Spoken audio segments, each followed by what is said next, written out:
Good morning to Gupta commerce classes. आज one day one chapter scheme का तीसरा दिन, third day of one day one chapter scheme. आज हम अकाउंट्स के अंतर्गत चैप्टर शुरू करने वाले हैं, रिकंस्टिट्यूशन ऑफ पार्टनरशिप फर्म, साझेदारी फर्म का पुनर्गठन। लिख देता हूं मैं,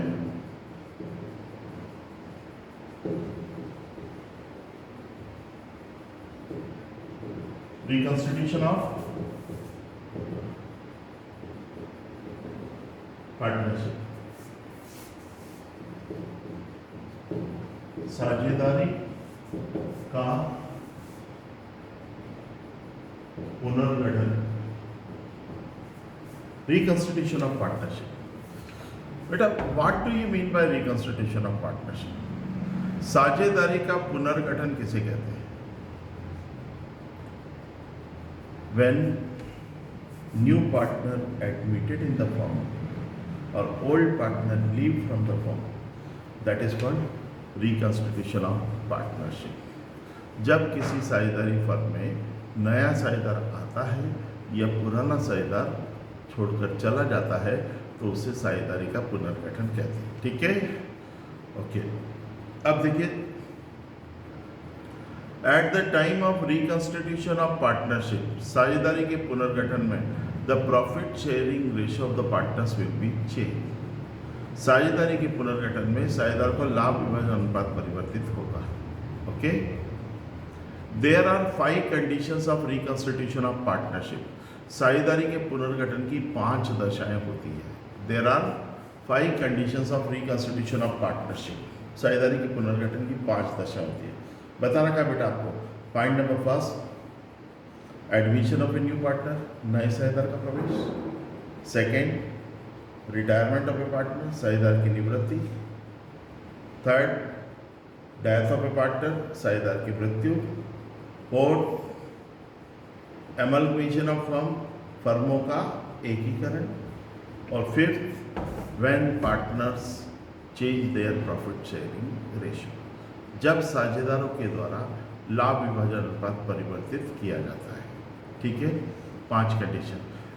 इन 5 कंडीशन में क्या होता है? अपना प्रॉफिट शेयरिंग रेशियो चेंज होता है। ठीक है, कौन कौन सा होता है? साझेदारी का पुनर्गठन किसको बोलते हैं बेटा? जब किसी फर्म में नया साझेदार आता है या पुराना साझेदार छोड़कर चला जाता है तो उसे क्या कहते हैं? हम साझेदारी का पुनर्गठन कहते हैं। साझेदारी के पुनर्गठन की 5 दशाएं होती है। नंबर 1, एडमिशन, प्रवेश।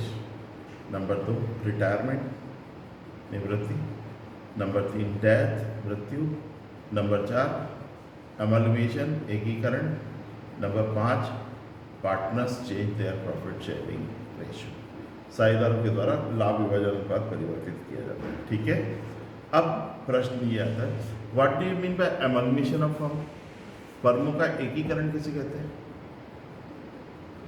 When 2 or more than 2 firm merge, समझते ना merge? When 2 or more than 2 firm merge in a new one firm, that is called amalgamation of firm. जब 2 या 2 से अधिक फर्म मिलकर एक नई फर्म बनाती है तो उसे क्या कहते हैं? फर्मों का एकीकरण।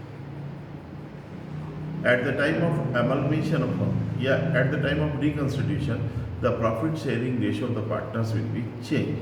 बेटा, साझेदारी के पुनर्गठन पर साझेदारों के लाभ विभाजन अनुपात में परिवर्तन होगा। होगा मतलब होगा। ठीक है, तो इसमें इस चैप्टर में मेन चीज़, ये छोटा चैप्टर है, आज थोड़ा जल्दी भी खत्म होगा, फिर अब होगा तो अपन दूसरा चालू करेंगे। अब इसमें क्या चीज़ें हैं? जब बेटा पार्टनर्स रेशियो चेंज होता है तो इसमें 2 चीज़ें निकालते हैं, सैक्रिफाइसिंग रेशियो, त्याग अनुपात, और गेनिंग रेशियो, लाभ अनुपात। सैक्रिफाइसिंग रेशियो का फॉर्मूला क्या है? सैक्रिफाइसिंग रेशियो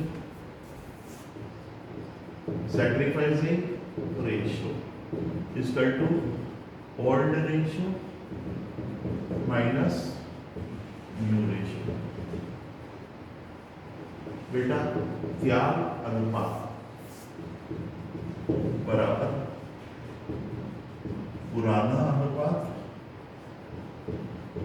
माइनस नया है। Old ratio minus new ratio, ठीक है।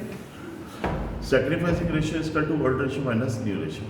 त्याग अनुपात बराबर पुराना अनुपात माइनस नया अनुपात, ठीक है। अब आपको ध्यान रखना है, when sacrificing ratio is calculated, when sacrificing ratio is calculated, त्याग अनुपात कब ज्ञात किया जाता है? बेटा sacrificing ratio is calculated at the time of admission of a new partner. त्याग अनुपात बेटा जब नए साझेदार का प्रवेश होता है, एडमिशन होता है, उस समय हम सैक्रिफाइसिंग रेशियो करते हैं। क्यों करते हैं? सुनो, A B C, they are 3 partners A B C, they share profit and loss equally. 3 साझेदार है ए बी सी जो समान अनुपात में लाभ विभाजन करते हैं। They admitted D into partnership for 1/4 part. उन्होंने डी को 1/4 भाग के लिए शामिल किया। अब आप बताओ, पहले जितना प्रॉफिट था वो 3 में डिस्ट्रीब्यूट हो रहा था, अब जितना प्रॉफिट होगा वो 4 में डिस्ट्रीब्यूट होगा। तो definitely old partners sacrifice their ratio in the favour of new. इसका मतलब ये हुआ पुराने साझेदारों ने अपना अनुपात नए साझेदार के पक्ष में त्याग किया। इनका रेशियो कम हो जाएगा ना। मान लो 120 रुपीज़ है, 120 रुपये या 1200 रुपये है, 3 में बढ़ रहा था इक्वल, तो 1200 डिवाइडेड बाई 3, 400 400 400 मिल रहा था, ठीक है। Now they admitted D into partnership for 1/4 part. उन्होंने डी को 1/4 भाग के लिए रखा, तो सबका हो गया 1/4 1/4 1/4 1/4। अब 1200 है, तो अब क्या होगा? 1200 डिवाइडेड बाई 4 करेंगे तो क्या आएगा? 300 ईच। हर एक को 300 रुपये मिलेगा। बेटा पुराने पार्टनर्स को पहले 400 मिल रहा था, अब 300 मिल रहा है। इसका मतलब क्या है? Old partner, each old partner sacrifice ₹100 in the favour of new partner. प्रत्येक पुराने साझेदार ने 100 रुपये का त्याग किया ना। कैसे मालूम पड़ा हमें कि पहले कितना मिल रहा था और अब कितना मिल रहा, दोनों का डिफरेंस। पहले उसे 400 मिल रहा था, अब 300 मिल रहा था, 400 माइनस 300 100। तो इसमें क्या कहते हैं? Old ratio minus new ratio is equal to sacrificing ratio. Formula लिखा ही है मैंने बोर्ड पर। Old ratio minus new ratio is equal to sacrificing ratio. Sacrificing ratio is calculated at the time of admission of a new partner. बेटा त्याग अनुपात कब निकालते हैं? नए साझेदार के प्रवेश पर, ठीक है, एडमिशन पर। ओके, अब सेकेंड है, एक होता है गेनिंग रेशियो, लाभ अनुपात। गेनिंग रेशियो इसको बोलते हैं लाभ अनुपात या नफे का अनुपात। गेनिंग रेशियो बेटा व्हाट इज गेनिंग रेशियो? अब देखिए इसका फॉर्मूला जस्ट अपोजिट हो जाता है, new ratio minus old ratio. नया अनुपात माइनस पुराना अनुपात। Old ratio minus new ratio minus old ratio. New minus old minus new होगा तो सैक्रिफाइसिंग, ओल्ड माइनस न्यू, पुराना माइनस नया तो त्याग, और न्यू माइनस ओल्ड तो लाभ, नफे का, ठीक है। गेनिंग रेशियो कब होता है? नफे का अनुपात कब होता है? Eight the time of retirement और डेथ ऑफ ए पार्टनर, साझेदार की निवृत्ति या मृत्यु के समय। कब बेटा? When a partner leave from the firm, जब कोई साझेदार फर्म छोड़कर चला जाता है। मान लो 3 पार्टनर है ABC, अभी तीनों इक्वल पार्टनर थे, तीनों में डिस्ट्रीब्यूट हो रहा था। Now C retires from the firm, C firm से रिटायर हो गया। इसका मतलब क्या हुआ? पहले 3 में प्रॉफिट डिस्ट्रीब्यूट हो रहा था, अब 2 में होगा। तो डेफिनेटली रिमेनिंग पार्टनर्स का प्रॉफिट शेयरिंग रेशियो क्या होगा? बढ़ जाएगा। पहले 33.33% मिल रहा था, अब 50% मिलेगा, आधा आधा।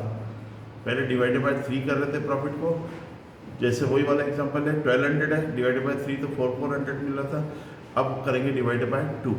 1200 डिवाइडेड बाय 2, 1200 भागित 2, तो 600 रुपये, 400 की जगह 600 हो जाएगा।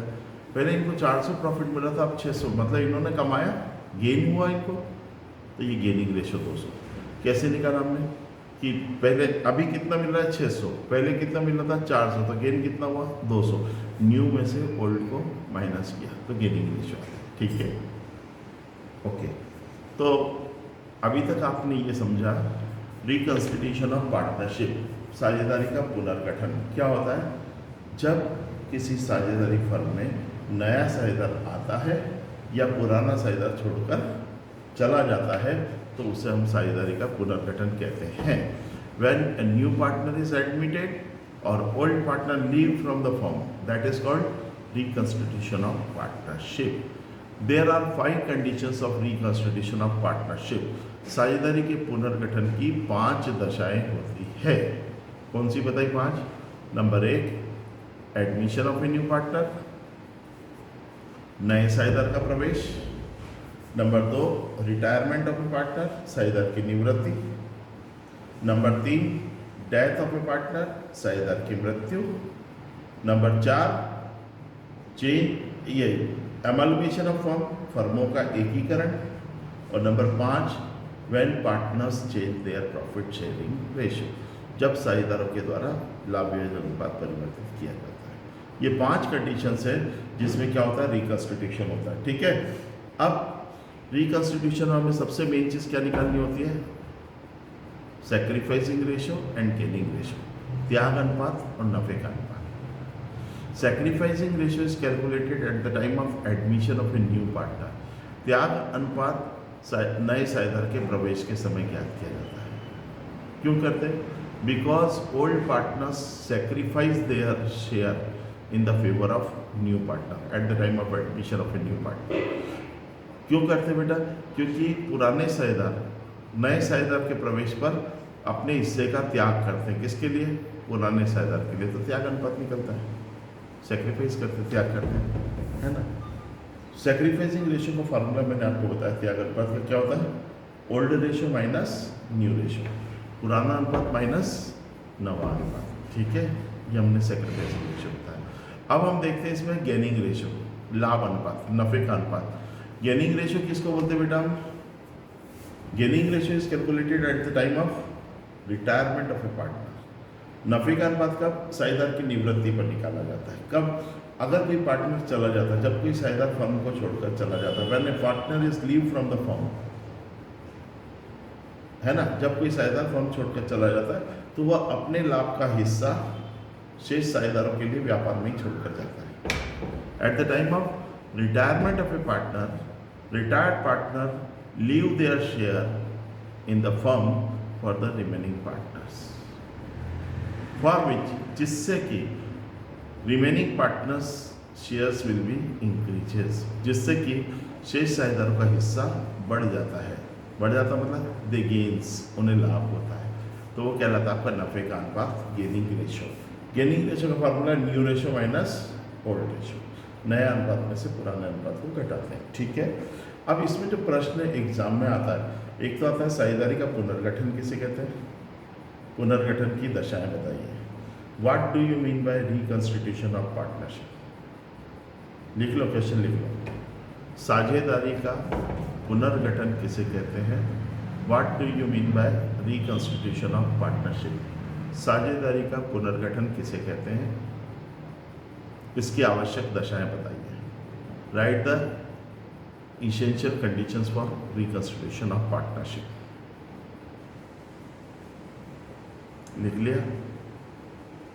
ये क्वेश्चन अक्सर आता ही है और बहुत सरल है। भाई बताया ना, मीनिंग और 5 कंडीशंस बताइए, वो लिखना है। ठीक है, एक जो मेन क्वेश्चन है जो एग्जाम में आएगा ही, 100% आएगा, 100%, वो लिख लो। वो मैं लिखवा भी देता हूँ, समझा देता हूँ। क्वेश्चन लिखो, differentiate between sacrificing ratio and gaining ratio. त्याग अनुपात तथा नफे के अनुपात में अंतर बताइए। Differentiate between sacrificing ratio and gaining ratio, त्याग अनुपात तथा नफे के अनुपात में अंतर बताओ, है ना। अब देखिए, कॉलम ड्रॉ कर लो आप, sacrificing ratio and gaining ratio board पे करवाई देते हैं आपको। ठीक,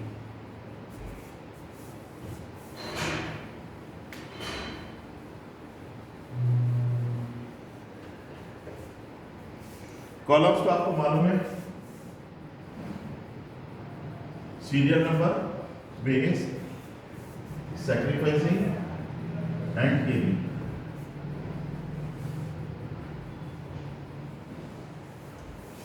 सीरियल नंबर, क्रमांक, बेस, आधार, सैक्रिफाइसिंग रेशियो, त्याग अनुपात, गेनिंग रेशियो,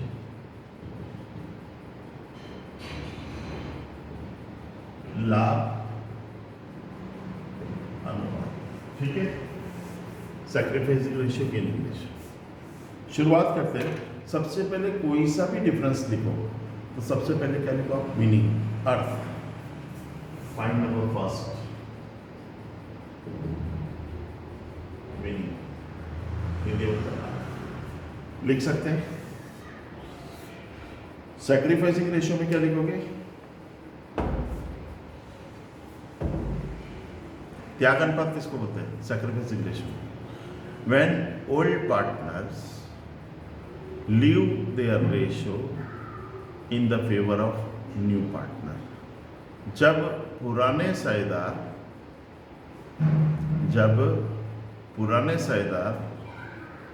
नए साझेदार के पक्ष में, when old partners leave their share in the favour of new partner, जब पुराने साझेदार नए साझेदार के पक्ष में अपने अनुपात का त्याग करते हैं तो उसे त्याग अनुपात कहते हैं। When old partners leave their share in the favor of new partner is called sacrificing ratio। ठीक है, जब पुराने साझेदार नए साझेदार के पक्ष में अपने लाभ का या अपने हिस्से का त्याग करते हैं तो उसे त्याग अनुपात कहते हैं।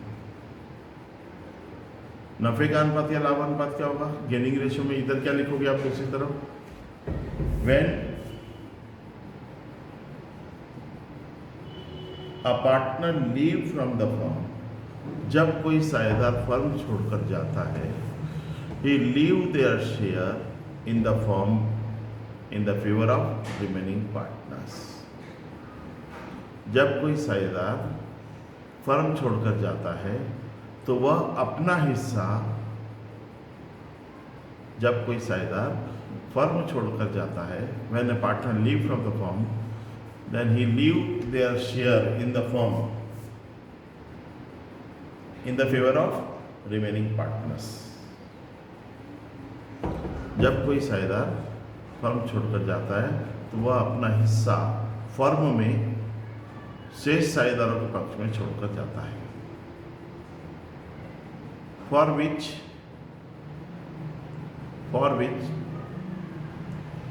the profit sharing ratio of the remaining partners, for which the profit sharing ratio of the remaining partners are increases।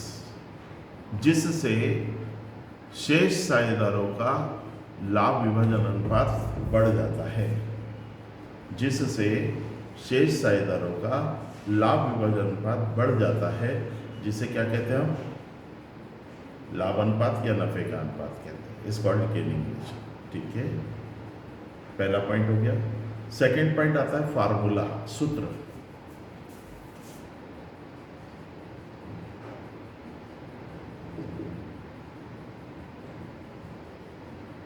Formula क्या है इसका?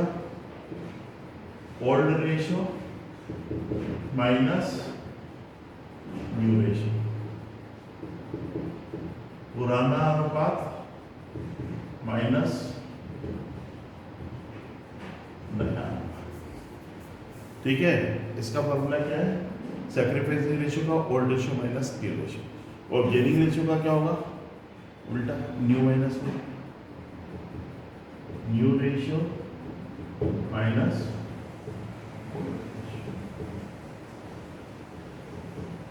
नया अनुपात माइनस पुराना अनुपात, पुराना।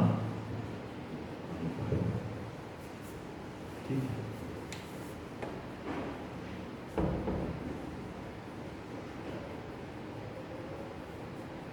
अब पहला हो गया आपका मीनिंग, फर्स्ट, सेकंड हो गया फार्मूला, थर्ड यूज उपयोग,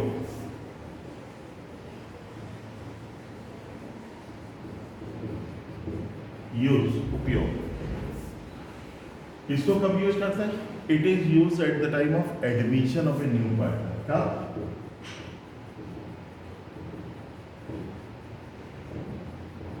इसका प्रयोग नए साझेदार के प्रवेश पर किया जाता है। आपको पूरा लिखना है।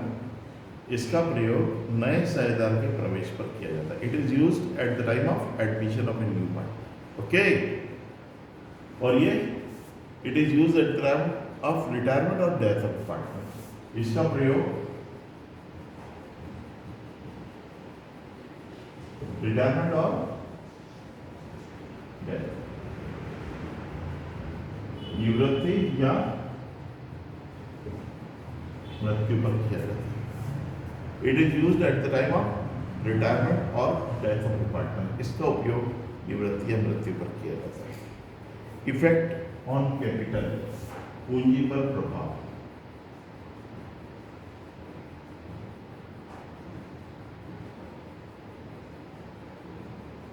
इफेक्ट ऑन कैपिटल,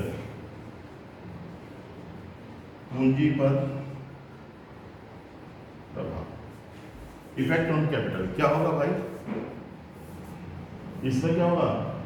जब कोई नया पार्टनर आएगा तो क्या होगा? कैपिटल इंक्रीज होगी या डिक्रीज होगी? नया आएगा, कैपिटल लेकर आएगा, तो डेफिनेटली क्या होगा? कैपिटल इंक्रीज होगा। इससे पूंजी वृद्धि हो जाती है ना, फर्म की पूंजी बढ़ती है। इंक्रीज इन कैपिटल, इससे पूंजी में वृद्धि होती है। Increase in capital. और ये क्या है बेटा? गेनिंग रेशियो कम निकालते हैं। रिटायरमेंट पार्टनर जाएगा तो अपना कैपिटल ले जाएगा। कैपिटल पे क्या इफेक्ट होगा? डिक्रीज इन कैपिटल, पूंजी में कमी।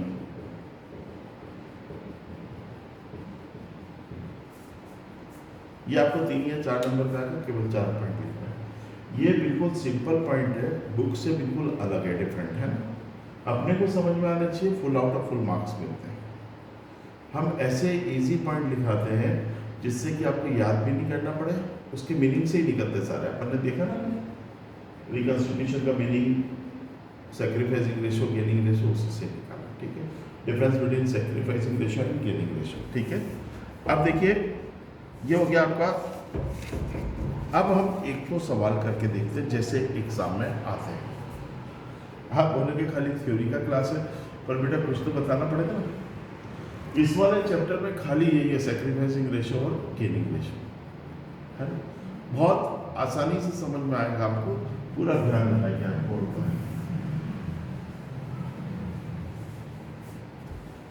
एक बंद का प्रश्न लिख रहा हूं।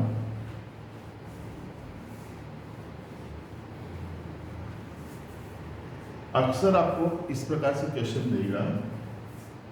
क्वेश्चन है A, B, C 3:2:1। ठीक है, 3:1। ये आपका ओल्ड रेशियो दिया है, तो 3:1 मतलब क्या हो गया?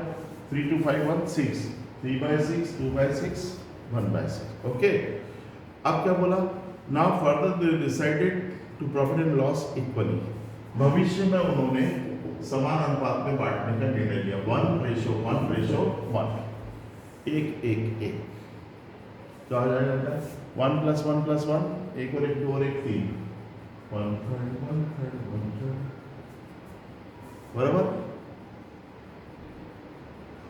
अब इसमें क्या निकालना पड़ेगा हमें? सैक्रिफाइसिंग रेशियो, त्याग अनुपात। अगर वो होता है फाइंड सैक्रिफाइसिंग रेशियो तो sacrificing ratio, find gaining ratio तो गेनिंग रेशियो। वैसे एक से ही निकल जाता, आप तो सैक्रिफाइसिंग रेशियो पकड़ो। फार्मूला लगाया हमने त्याग अनुपात का, सैक्रिफाइसिंग रेशियो इज त्याग अनुपात बराबर क्या होता है बेटा? Old ratio minus new ratio. Hindi में बोलते हैं त्याग अनुपात बराबर पुराना अनुपात माइनस नया अनुपात। क्या करेंगे बेटा? ए का ओल्ड क्या है? 3/6 माइनस न्यू क्या है? 1/3। बी का 2/6 माइनस 1/3। दिख रहा है ना? Old minus new, old minus new. C का 1/6 माइनस 1/, बराबर। कई बार कई प्रकार से हमने प्रैक्टिस किया है क्लास में, ये रिवीजन क्लास है। फिर वापस से एक बार बता दें, या तो आप 6 और 3 का एलसीएम निकालो या फिर शॉर्टकट क्रॉस मल्टीप्लिकेशन। क्या पसंद करेंगे? क्रॉस करवा दो। ये देखिए क्रॉस मल्टीप्लिकेशन में से करते हैं 3 3 जा 9, 3 3 9, 6 1 जा 6। क्या हो गया बेटा? 9 बीच में माइनस है तो -6। क्या किया हमने? ये क्रॉस मल्टीप्लिकेशन और नीचे इनका इंटू कर देंगे। 6 3 जा 8। फिर वापस से एक बार 3 × 3 9, 6 × 1 6, है ना? बीच में माइनस है तो माइनस 9 - 6 ऐसा कैसा लिखते हैं, और अपॉन में इनका इंटू कर दिया। 6 3 जा 80। तो बेटा 9 में से 6 गए तो क्या बचा? 3/18, 3/8। ठीक। सेकंड का देखते हैं, सेम थिंग। 3 2 जा 6, 3 2 6, ये लिखा, माइनस है तो माइनस। 6 1 जा 6, 6 कम 6, और नीचे 6 3 जा 18, 18। क्या हो गया? 0/18, बराबर। आना चाहिए। तीसरा देखते हैं सी का। 3 1 जा 3, 3 एकम 3, माइनस तो माइनस, 6 एकम 6, 3 में से 6 गए तो वाओ -3। 3 में से 6 नहीं जाते हैं तो आंसर आएगा -3 अपॉन 6 3 8। यहां तक आया सबको समझ? यहां तक आया तो ये मानना आपको सैक्रिफाइसिंग रेशियो और गेनिंग रेशियो दोनों चीज आ गई। अब देखते हैं यहाँ पर एक का आंसर आया 3/18 प्लस, एक का है 3/18 माइनस। अब कौन सा सैक्रिफाइसिंग है कौन सा गेनिंग, ये देखने के लिए अपन ने सिस्टम बताया था। हमने फार्मूला किसका लगाया? सैक्रिफाइसिंग रेशियो का, त्याग अनुपात का। तो जो पॉजिटिव आंसर होगा, सकारात्मक होगा, धनात्मक होगा, पॉजिटिव होगा, प्लस में होगा, वो त्याग अनुपात है। फार्मूला वाला सैक्रिफाइसिंग, है ना? सैक्रिफाइसिंग का फार्मूला लगाया हमने, तो ये प्लस का है तो ये क्या कहलाएगा आपका? सैक्रिफाइसिंग, त्याग। और ये 0 है मतलब नो सैक्रिफाइस नो गेन, इसने ना तो त्याग किया ना इसको लाभ हुआ। और ये माइनस में, तो बेटा प्लस सैक्रिफाइस है तो माइनस क्या होगा? अपोजिट। सैक्रिफाइस का अपोजिट क्या होता है? गेन, लाभ। ये हो गया। इस सवाल में आपको सामने स्पष्ट दिखाई दे रहा है क्या आया? ए सैक्रिफाइस 3/18। इसको और भी काट सकते हैं, 3 1 जा 3 6 जा 1/6। ए सैक्रिफाइस 3/18 या 1/6, और सी गेन्स 3/18 या 1/6। ए ने त्याग किया 3/18 का, और सी ने प्राप्त किया कितना? 3/18। ए ने त्याग किया किसके लिए? सी के लिए, सी को मिला। ये दोनों मिल जाने चाहिए सैक्रिफाइसिंग और गेन। ठीक है, डन। ऐसे ही सरल सरल आएंगे आपको एग्जाम में। अपन अपनी बुक के सवाल देख लेते हैं। किताब खोलिए, आपके पास बुक्स तो है ना कुमावत की, उसमें देखते हैं। बहुत इजी क्वेश्चंस आएंगे, और ये मान के चलना कि शुरू के 1 to 5 क्वेश्चंस अगर आप कर लेते हैं पहले से 1 से 5, तो उसी में से सारा पेपर बैठ जाता है। एग्जाम्पल्स 1 to 5 और अनसॉल्व 1 to 5। मोस्टली सवाल एग्जाम्पल्स में से आते हैं। अपन एग्जाम्पल क्लास में कराते हैं क्योंकि एग्जाम्पल तो ऑलरेडी सॉल्व है, और हम ऐसा मानते हैं कि बच्चे घर पे पढ़ लेते होंगे एग्जाम्पल। नहीं पढ़ते तो अब पढ़ लेना। ठीक, पहला क्वेश्चन देखते हैं। निकालनी बुक्स बेटा। रिकंस्टिट्यूशन ऑफ पार्टनरशिप, साझेदारी का पुनर्गठन।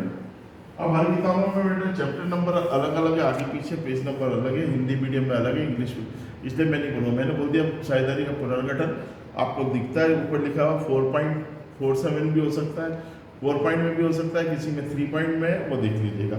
क्वेश्चन नंबर फर्स्ट लिख रहा हूँ मैं, प्रश्न क्रमांक 1। इसने दिया है A B C are partner in a ratio of 2:1।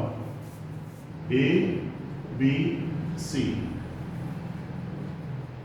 2:1 बोले तो 2 + 2 4 + 1 5, 2/5 2/5 1/5, ये आपका ओल्ड दे रखा है। आगे इन्होंने लिखा है भविष्य में वे अपना परस्पर अनुपात बदलकर 3:2:1 करना चाहते हैं। They are required to change the ratio in future, that is 3:2:1। ये नया 3:1, 3:5 1 6 कर लो, 3/6 2/6 1/6। ओके, क्या निकालेंगे? सैक्रिफाइसिंग रेशियो, त्याग अनुपात, ओल्ड माइनस न्यू। जल्दी से निकाल के बताओ। Sacrificing ratio is equal to old minus new. बेटा हिंदी में लिखते हैं हम त्याग अनुपात बराबर पुराना माइनस नया। कर सकते हो ना? करो तो। ए 2/5 माइनस 3/6, बी 2/5 माइनस 2/6, सी 1/5 माइनस 1/6।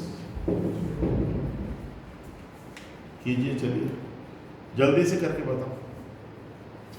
हरे आप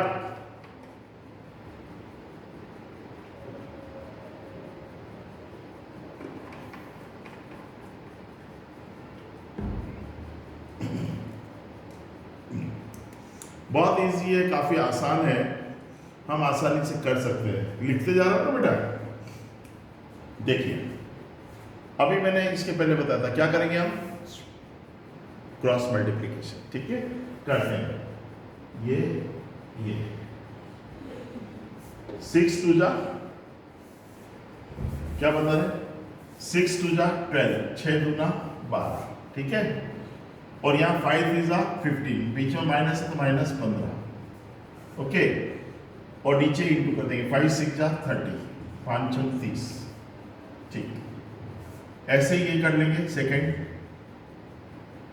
6 2 जा 12, 6 दूना 12, 5 2 जा 10 और 5 6 जा 30। कर सकते ना बेटा, क्रॉस मल्टीप्लिकेशन कर रहे हैं तिरछा। 6 एकम 6 माइनस 5 एकम 5, 5 6 30,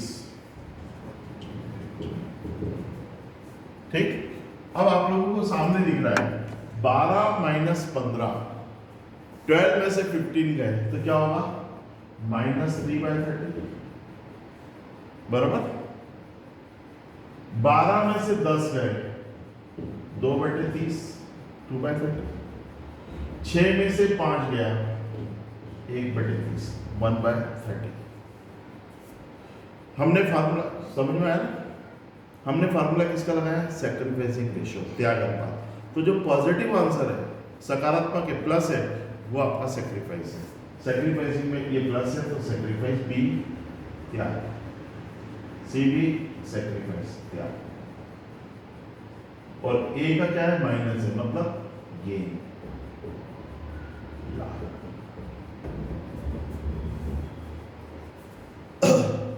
जल्दी से उठा, इजी है,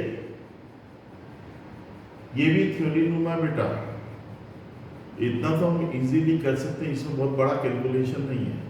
खाली क्रॉस मल्टीप्लिकेशन कर लो, तिरछा गुणा, और नीचे डिनोमिनेटर को इंटू कर दो, हर वाली संख्या को बटे वाली संख्या को गुणा करके लिखते हैं, ठीक है। उतार लिया। एक आध सवाल और देख लेते हैं।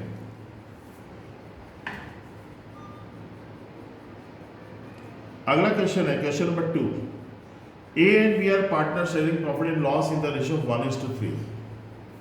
लिख लेते हैं। अब क्या थोड़ा इधर करते हैं क्वेश्चन।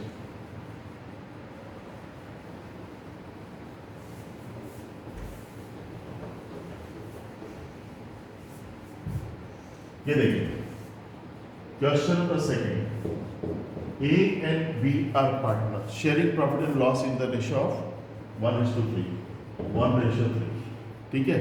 1:3 बोले तो 1 + 3 4, 1/4 3/4, ये ओल्ड रेशियो दे रखा है।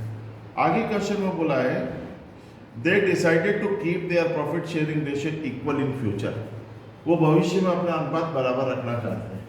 ये न्यू क्या चाह रहे हैं 1:1, 1/2, 1/2, यही 1 क्या निकालेंगे बेटा, सैक्रिफाइसिंग रेशियो, त्याग अनुपात, ठीक है। देख लेते हैं sacrificing ratio is equal to old minus new, त्याग अनुपात बराबर पुराना माइनस नया। A 1/4 minus 1/2, B 3/4 minus 1/2, okay. कर लो जल्दी से, क्या करेंगे क्रॉस कर लो, हरी अप, यस, 2 एकम 2 माइनस 4 1 जा 4, 4 एकम 4 और नीचे 4 2 जा 8, 2 में से 4 गए तो -2/8, -2/8, ओके। ये देखते सेकेंड का, अच्छा -2/8 को क्या बोल सकते हैं 2 1 जा 2 4 जा -1/4। ऐसे ये देखते 3 दूना 6 -4 एकम 4, 4 दूना 8, 6 में से 4 गए 2/8, इसको काटते तो आएगा 1/4 बराबर। ये प्लस का है और ये माइनस का। अपन ने बताया आपको प्लस का जो है वो सैक्रिफाइसिंग, माइनस का जो है वो गेनिंग। तो ये सैक्रिफाइस है क्या है और ये गेन है लाभ। कुछ हद तक आया आपको समझ में। इस वाले चैप्टर में बेटा इसके अलावा कुछ भी चीज नहीं है। अब इसमें एक और चीज अपने कर लेते हैं आज इसके साथ ही।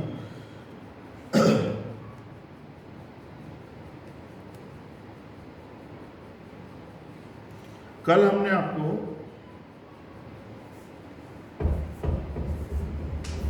गुडविल कराया, क्या कराया, एक लास्ट में जाते जाते मैंने आपको समझा था what do you mean bye hidden goodwill, छिपी हुई ख्याति किसे कहते हैं, हाउ इट इज कैलकुलेटेड, उसकी गणना कैसे की जाती है, बताया था। किस किस को याद है? गुड। देखो हिडन गुडविल किसको बोलते हैं, वापस से एक बार बोल रहा हूँ और बोर्ड पे एक सम करके बता रहा हूँ उसका, है ना। What do you mean bye hidden goodwill, छिपी हुई ख्याति किसे कहते हैं, ऐसी ख्याति, बोर्ड पे भी लिखो, ओके।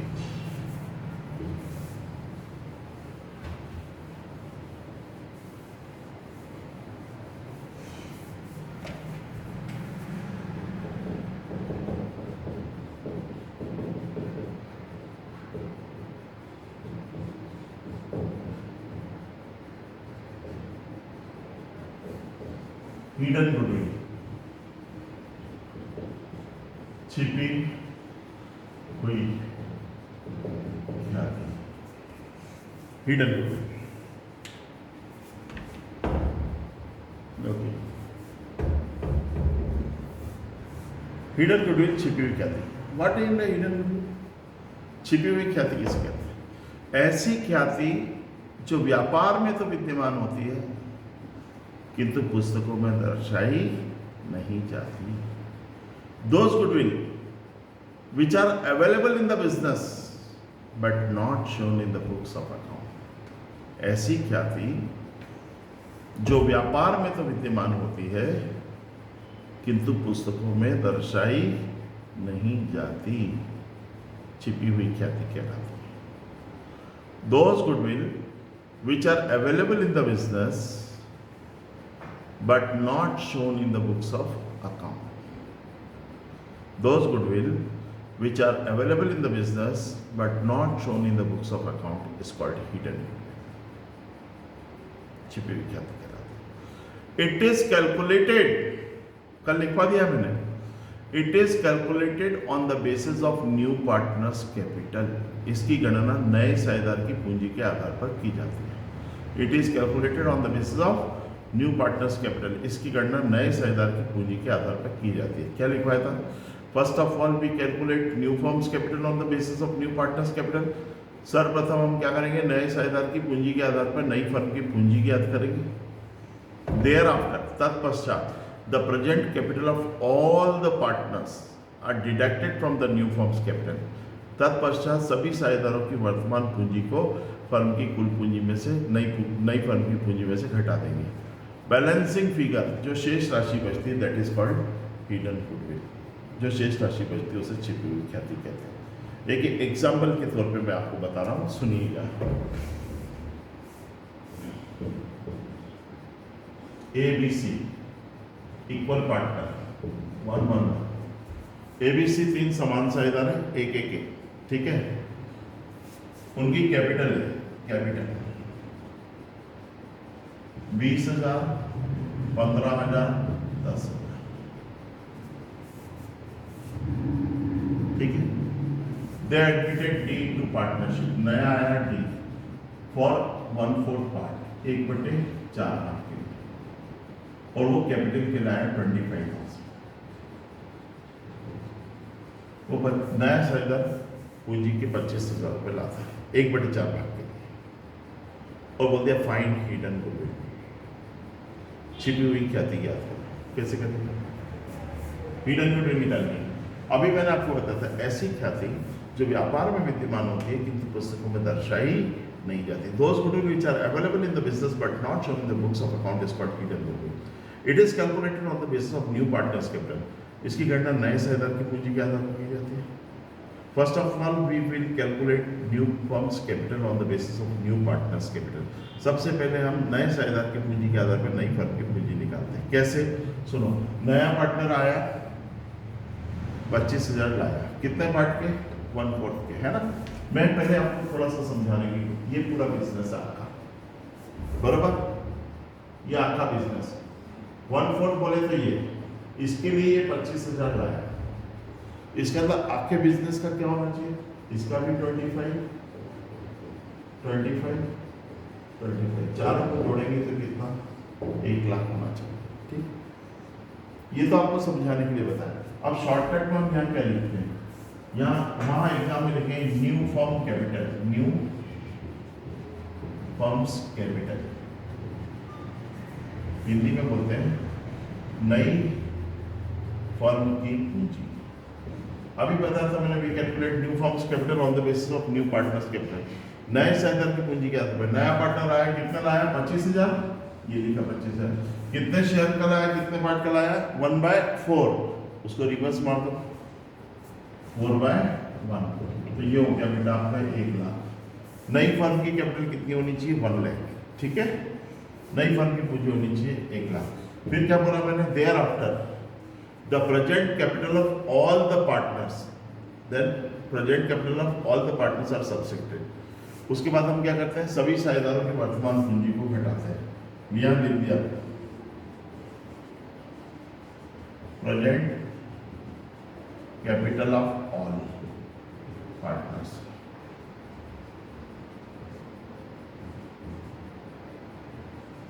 सभी साझेदारों की वर्तमान पूंजी। प्रेजेंट में कौन कौन पार्टनर? सभी ऑल में A, B, C और D, चारों आ गए। ABC का कैपिटल दिया 20, 15, 10, 20,000, 15,000, 10,000, 25,000, ठीक है। इन सबको जोड़ लो बेटा। 20 और 15, 35 और 10, 45 और 5, 50, 20, 70, 70,000। ये लिख दिया मैंने 70। नियम क्या बताया? ऐसी ख्याति जो व्यापार में विद्यमान होती है किंतु पुस्तकों में दर्शाई नहीं जाती, छिपी हुई ख्याति कहलाती है। यह नए साझेदार की पूंजी के आधार पर ज्ञात की जाती है। सर्वप्रथम नए साझेदार की पूंजी के आधार पर नई फर्म की कैपिटल निकाल लेते हैं, उसके पश्चात सभी साझेदारों की वर्तमान पूंजी को नई फर्म की पूंजी में से घटा देते हैं। जो शेष राशि बचती है वो छिपी हुई ख्याति कहलाती है। Hidden goodwill, those goodwill which are available in the business but not shown in the books of account is called hidden goodwill. It is calculated on the basis of new partners capital. First of all, we calculate new firm's capital on the basis of new partners capital. Okay. Thereafter, the present capital of all the partners are deducted from the new firm's capital. Balancing figure is called hidden goodwill. 1 lakh में से 70,000 rate क्या बच गया? 30,000. ये 30,000 क्या हो गया आपका? HITTEN,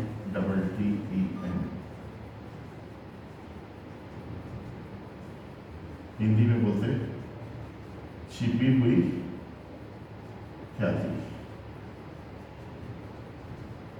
30,000 hidden goodwill. भाई बंद आया कुछ समझ में? रटना पड़ेगा, 5 नंबर में आएगा, सीधे सीधे 5 नंबर। और क्वेश्चन यही आएगा, what do you mean bye hidden goodwill, explain with example how it is calculated. छिपी हुई ख्याति किसे कहते हैं, ये कैसे ज्ञात की जाती है, उदाहरण से समझो। मन का क्वेश्चन इससे अच्छा कुछ भी नहीं हो सकता, ठीक है। अब एक क्वेश्चन आज और कर लो गुडविल का। लिखिए क्वेश्चन, लिखिए।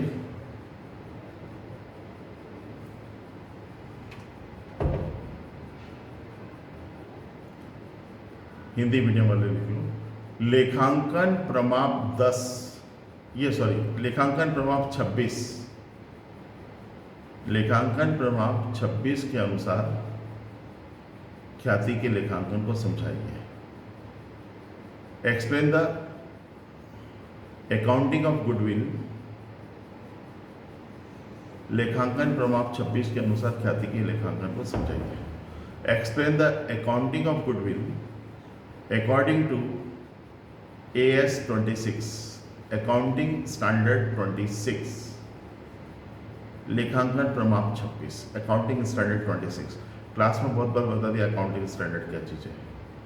हमारे देश में एक संस्था कार्यरत है, ICAI, institute of chartered accountants of India, है ना।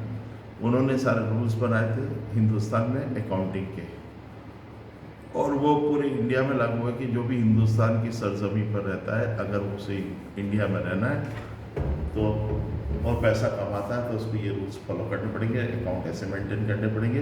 वो है अकाउंटिंग स्टैंडर्ड। उसमें 26वां जो नियम बनाया उन्होंने, 26 नियम, वो था गुडविल के रिगार्डिंग, फिक्स एसेट गुडविल, है ना। तो वो क्या था वो मैं लिखवा, लिखो आंसर लिखा हुआ आपके पास, फिर भी लिखो। लेखांकन प्रमाप 26 के अनुसार ख्याति का लेखांकन, 5 पॉइंट बता रखे मैंने, लिखो। Point number first, premium word will be use in place of goodwill. ख्याति के स्थान पर प्रीमियम शब्द का प्रयोग किया जाएगा।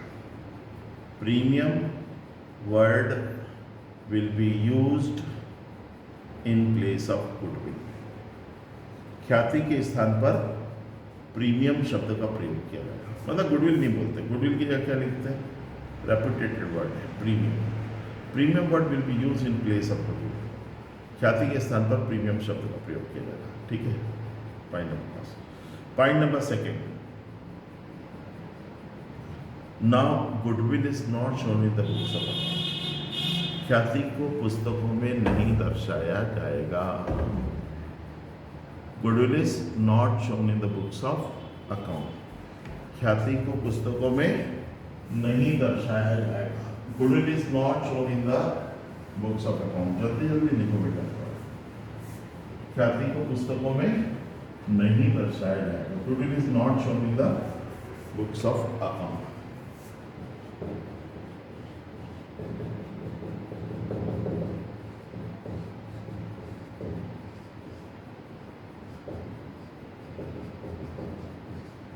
लिख लिया, ख्याति को पुस्तकों में नहीं दर्शाया जाएगा। Goodwill is not shown in the books of. If इसी में if it is already shown in the books of account, यदि यह पहले से पुस्तकों में दर्शाई गई हो, यदि पहले से पुस्तकों में दर्शाई गई हो, if it is already shown in the books of account, it will be written of. तो उसे, यदि यह पहले से पुस्तकों में दर्शाई गई हो तो उसे पुराने साझेदारों में पुराने अनुपात में अपलिखित करेंगे, पुराने साझेदारों में पुराने अनुपात में अपलिखित करेंगे। Then it will be written off among old partners in their old ratio. ठीक है, और एक एंट्री बनाते हैं इसकी, क्या बनाते हैं देखिए,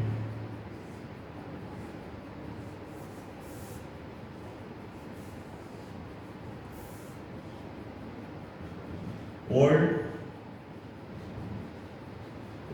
partners capital account debit to goodwill,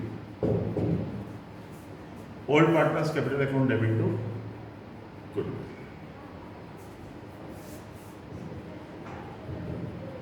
be goodwill written off, ख्याति अपलिखित की,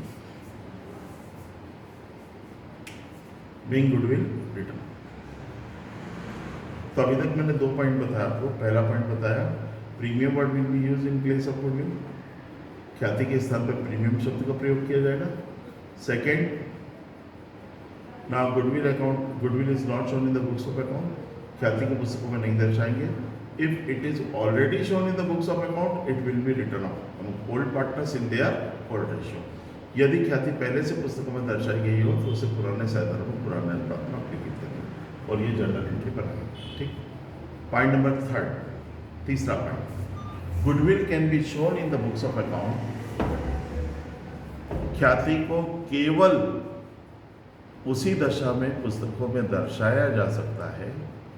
देखो, third point, goodwill can be shown in the books of account only in the condition, ख्याति को केवल उसी दशा में पुस्तकों में दर्शाया जा सकता है जब यह नगद खरीदी गई हो। Goodwill can be shown in the books of account only in the condition when it is purchased in cash, when it is purchased in cash, जब यह नकदी में खरीदी गई। ख्याति को केवल उसी दशा में पुस्तकों में दर्शाया जा सकता है जब यह नकद खरीदी गई हो। Goodwill can be shown in the books of account only in the condition when it is purchased in cash. ठीक है, 3 पॉइंट हो गए। पॉइंट नंबर 4, चौथा पॉइंट देख लो, व्हेन न्यू पार्टनर, जब नया साझेदार प्रीमियम की राशि नकद लाता है। When new partner brings the amount of premium in cash, जब नया साझेदार प्रीमियम की राशि नकद लाता है। When new partner brings the amount of premium in cash, जब नया साझेदार प्रीमियम की राशि नकद लाता है। तो क्या एंट्री बनेगी बेटा,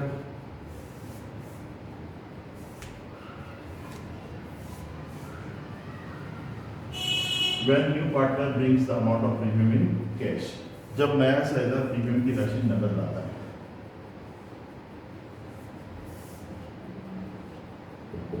बेटा पैसा आ रहा है, पैसा आएगा तो क्या एंट्री बनेगी, पैसा आएगा तो कैश या bank account debit, cash account debit. क्या का पैसा है, प्रीमियम,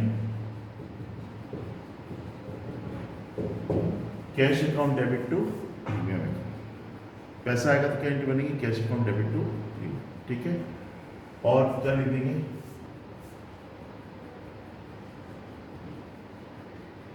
कैश रिसीव या कैश ब्रॉट इन, कुछ भी लिख सकते हैं। प्रीमियम अमाउंट रिसीव, प्रीमियम की राशि प्राप्त, ये भी लिख सकते हैं। मैंने आपको बताया था प्रीमियम का पैसा लाता कोई और है, बढ़ता किसी और में। The amount of premium is bring by new partner whereas distributed among old partners। Premium का पैसा लाता नया, बढ़ता पुराना। फर्स्ट एंट्री बन गई। सेकेंड एंट्री, फर्स्ट एंट्री में प्रीमियम क्रेडिट हुआ तो सेकंड में premium debit. Premium account debit to old partners capital, premium account debit to old partners capital account, premium account debit to old partners capital. क्या लिख देंगे? Premium credited,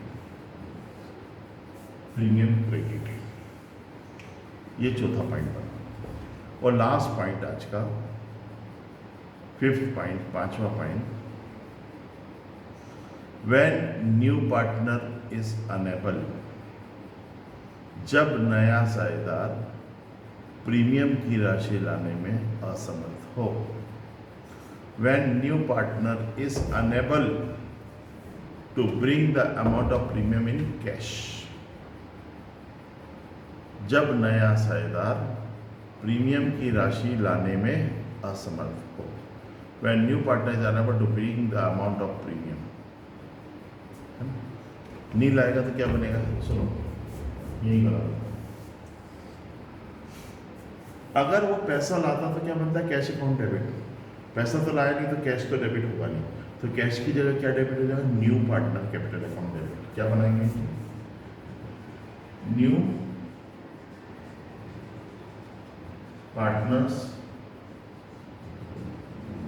capital account debit to old partners capital.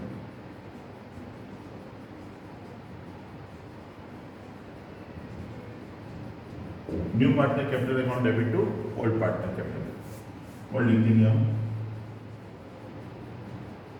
Premium adjusted, premium का समायोजन किया, premium adjusted. ठीक है, ये 5 point देखते हैं। Premium word will be use in place of goodwill, ख्याति के स्थान पे प्रीमियम शब्द का प्रयोग होगा। Goodwill is not shown in the books of account, ख्याति को पुस्तकों में नहीं दर्शाते। अगर पहले से शो किया तो फिर ओल्ड पार्टनर ओल्ड रेशियो में बंद कर देते हैं उसको, और क्या एंट्री बनाते हैं? Old partner capital account debit to goodwill. Third, goodwill can be shown in the books of account only in the condition when it is purchase in cash. ख्याति को हम दर्शा सकते हैं पुस्तकों का जब ये नकद खरीदी गई। और fourth point, if new partner brings the amount of premium in cash, जब नया साझेदार ख्याति की राशि नकद लाता है तो क्या पैसा आएगा? एंट्री बनेगी कैश अकाउंट डेबिट, क्या आया? To premium. Second entry premium account debit to old partners capital. ठीक है, और लास्ट है when new partner is unable to bring the amount of premium in cash, जब नया साझेदार प्रीमियम की राशि लाने में असमर्थ होता है तो क्या बन जाएगी? New partner capital account debit to old partner capital. ठीक है, आज की ये सारी क्लास पूरी थ्योरी जितनी हो सकती थी रिकंस्टिट्यूशन ऑफ पार्टनरशिप की प्लस थोड़ी सी गुडविल की, वो मैंने कराई। आपको चाहिए कि आज दिन भर में पूरे ये क्वेश्चन घोड़ देना, मतलब थ्योरी तो अपन बहुत अच्छी तरीके से कर सकते हैं ना। एमपी बोर्ड में बराबर की आती है थ्योरी और बराबर के क्वेश्चन आते हैं। तो बेटा अगर हम सम्स में अगर कच्ची अंडी है तो अगर थ्योरी पर ज़्यादा ध्यान दे लेंगे तो भी अपने मार्क्स पे कोई इफेक्ट नहीं आता है। और थ्योरी तो वैसे भी करनी चाहिए आपको सारी चीज़, अगर थ्योरी याद है तो अपन प्रैक्टिकल कर सकते हैं। ठीक है, आज का क्लास हम यहीं ओवर करें, कल नए चैप्टर के साथ फिर मुखातिब होंगे। Have a nice day.